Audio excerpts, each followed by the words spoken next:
L'association Shekina est une ONG caritative française créée en 2016 dans le but d'apporter un plus à l'humanité.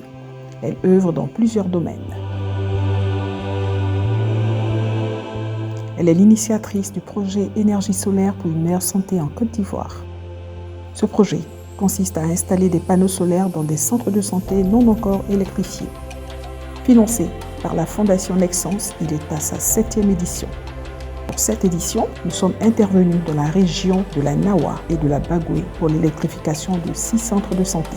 Nous avons électrifié les centres de santé de Bini, de Portio, de Pognonkele, de Zanasso pour la région de la Bagoué dans le département de Kouto et les centres de santé de Mambéry 1 et Mambéry 2 pour la région de la Nawa.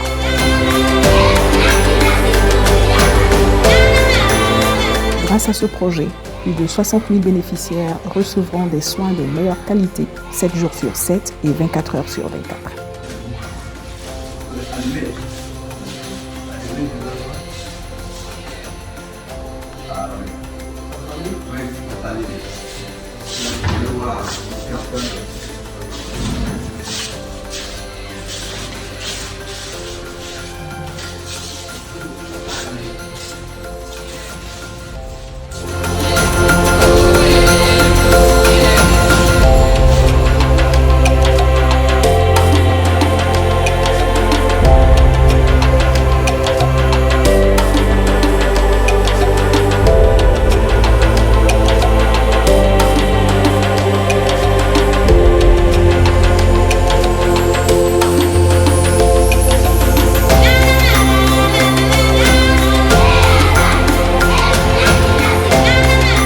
L'électrification du centre de santé de Portio, travailler dans l'obscurité était un véritable supplice pour le personnel de santé. Je dis qu'on faisait du miracle, je peux dire, hein, parce que sans la lumière, le soir c'est difficile. Voilà, vous voyez sur mon pied là, voici les lampes torches avec lesquelles on travaillait. Pour faire un accouchement, pour faire une suture, pour faire même des soins ici, des soins médicaux, c'était pas facile. Voilà, il faut dire que la lumière c'est quelque chose d'important pour tout le monde. Et dans le domaine de la santé, ça nous permet de voir un peu plus, comprendre un peu plus les pathologies et puis essayer d'apporter un mieux-être aux patients. Donc franchement, même à Abidjan, même quand on coupe l'électricité, que ça revient, tout le monde est en train de fêter. Imaginez en zone rurale où on n'a pas accès et par miracle, on peut dire par bienveillance, on a pu avoir au moins ce petit matériel là. Je pense qu'on va apporter encore plus de bien-être dans la vie des gens. L'électrification des centres de santé est aussi un gain de temps énorme pour le personnel des centres de santé. Je me souviens une fois aux environs de 2 h du matin, il y a une dame qui est venue, on travaille comme on le dit chez nous, pour un accouchement. Avant même l'accouchement a duré pratiquement 1 heure. Imaginez 1 heure de temps, en train de chercher à positionner la torche, à positionner les téléphones. C'était pas facile. Et le hic, c'est que l'enfant est né avec un taux, comme on dit chez nous, un taux d'apgar bien en ordre. C'était au niveau de la mère parce qu'il fallait faire la révision. Bon, on va dans le thème simple, hein, on va faire la révision du ventre pour faire sortir tout ce qui était des déchets à l'intérieur, tout et tout. Bon, imaginez-vous sans la lumière comment. En tout cas, c'était pas facile. C'était pas facile. On a mis pratiquement 5 à 10 minutes à faire une révision qu'on pouvait faire en moins de temps qu'il fallait. Bon, par la grâce de Dieu, la mère et l'enfant se portent mieux. Et pour la deuxième, ça c'était une suture au niveau de l'orbite ici. La dame est venue, il y avait eu un grand vent, comme à l'accoutumée ici, comme il doit pleuvoir. Et aux environs de 22 h, elle s'est terminée tout ensanglantée. Les piles même de cet appareil étaient déchargées parce qu'on le charge aussi avec le solaire, donc on n'avait pas chargé. Donc il fallait faire la suture avec les téléphones, les torches de téléphone. Bon, comme on le dit par expertise et puis par métier, on a recouvert la plaie et puis bon, mieux soigner la patiente.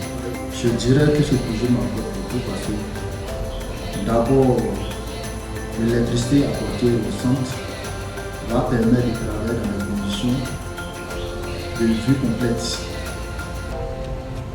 De vue complète parce qu'on n'aura plus besoin d'utiliser des torches pour voir ce que nous devons faire.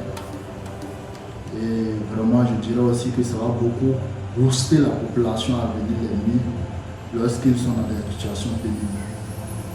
Je suis la matrone du centre des Anasso.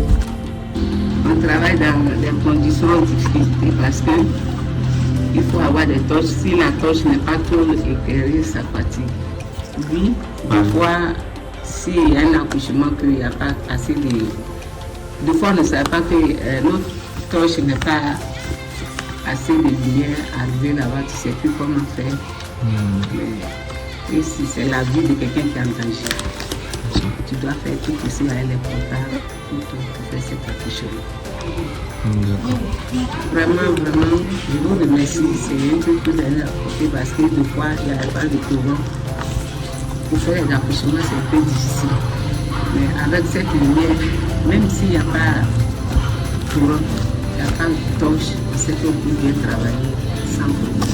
Quand il y a pas d'électricité, seulement j'attrapais la torche et faisais des exercices à l'instant. Maintenant qu'il y a la lumière, on fait l'accouchement facilement. En tout cas, on a trouvé lumière aujourd'hui. On est trop contente, on est trop heureux. On faisait avant accouchement en obscurité. Donc il n'y avait pas de lumière, on fait accouchement avec torche. Ça nous fatiguait trop. Donc il y a des jours même il n'y a pas de torche. On prend le portable, on dépose à côté et puis on fait accouchement. On a trouvé une lumière, on est content. L'accouchement, c'est après, ça peut venir la nuit comme matin. Souvent la nuit, il n'y a pas de lumière. Ici à la maison, souvent on vient me chercher. On vient en fait le travail avec la torche, souvent avec le téléphone portable. Donc, avec la lumière que vous venez de mettre, nous sommes très contents de recevoir. Ce projet est un véritable ouf de soulagement. C'était un soulagement pour le centre. Nous, à longtemps, nous attendions la lumière dans le centre. Nous pensons que ça, avec l'arrivée de la lumière, ça va encore nous permettre de modifier, d'améliorer nos conditions de travail ici et puis faire encore plus de traitation au niveau du centre. Il fallait faire un traitement et puis ne pas trouver la veine. Oui, avec la lumière, les gens ils vont venir. Dieu merci, dès que la lumière fut, nous avons une femme qui a accouché dans des bonnes conditions. C'est pourquoi nous avons commencé à la fondation de la vie de la lumière dans nos centres. Découvrons le premier bébé né sous la lumière à Pognonkélé. Nous atteignons ainsi les 21 centres de santé électrifiés en 5 ans dans 7 régions de Côte d'Ivoire pour plus de 200 000 bénéficiaires. Merci au ministère de la Santé, de l'Hygiène publique et de la couverture maladie universelle, notre partenaire institutionnel en Côte d'Ivoire. Merci à la Fondation Nexence, bailleur de fonds principal de ce projet. Merci à notre infatigable équipe. La Fondation Naissance, merci aussi à l'association Shekina pour la lumière. Merci à la Fondation Naissance et merci à l'association Shekina. Restez connectés sur www.associationshekina.net.